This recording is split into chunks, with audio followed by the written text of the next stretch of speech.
Thank you. It's such an honor to be here. I'm Congressman Ritchie Torres. My rabbi calls me Ritchie Torah. And I'm proud to join Rabbi Hirsch and all of you in celebrating the life and legacy of one of America's greatest heroes, Dr. Martin Luther King Jr. And I'm also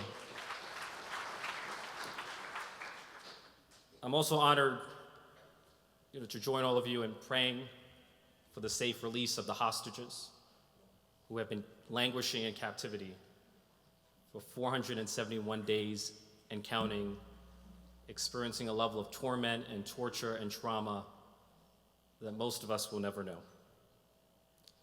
I want to offer a few reflections on the legacy of Dr. King in a post-October 7th world.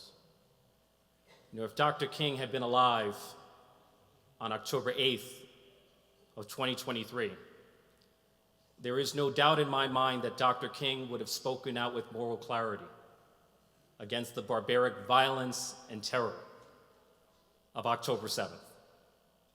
He would have seen October 7th not as social justice, but as social injustice, not as liberation, but as oppression, not as decolonization, but as dehumanization. And Dr. King would have spoken out because he understood that there is nothing morally neutral about silence. Silence is not amoral, it is immoral. It is a form of complicity. Dr. King once said that in the end, we will remember not the words of our enemies, but the silence of our friends. History will record that the greatest tragedy is not the strident clamor of the bad people, but it's the appalling silence of the good people. Elie Wiesel once said that the opposite of love is not hate, it is indifference.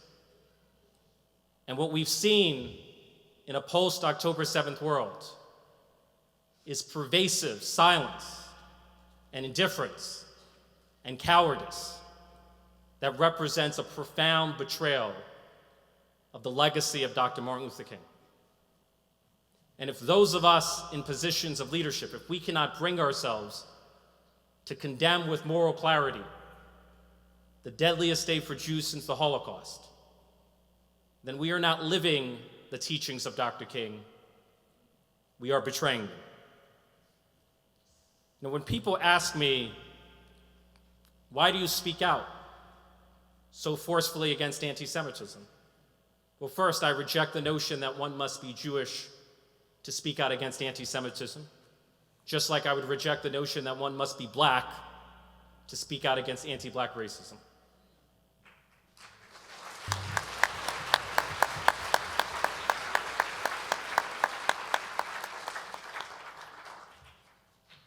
But when answering that question, I'm reminded of the inscription on the Liberty Bell, which contains a passage taken from Torah.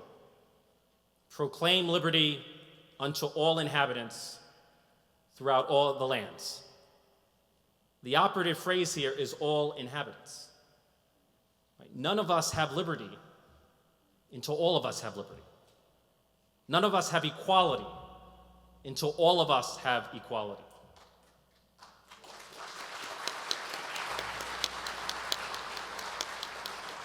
And so I see my freedom as a Black Latino from the Bronx as inextricably bound to the freedom of the Jewish people. And I see the security of my nation, the United States of America, as inextricably bound to the security of the Jewish nation, the State of Israel.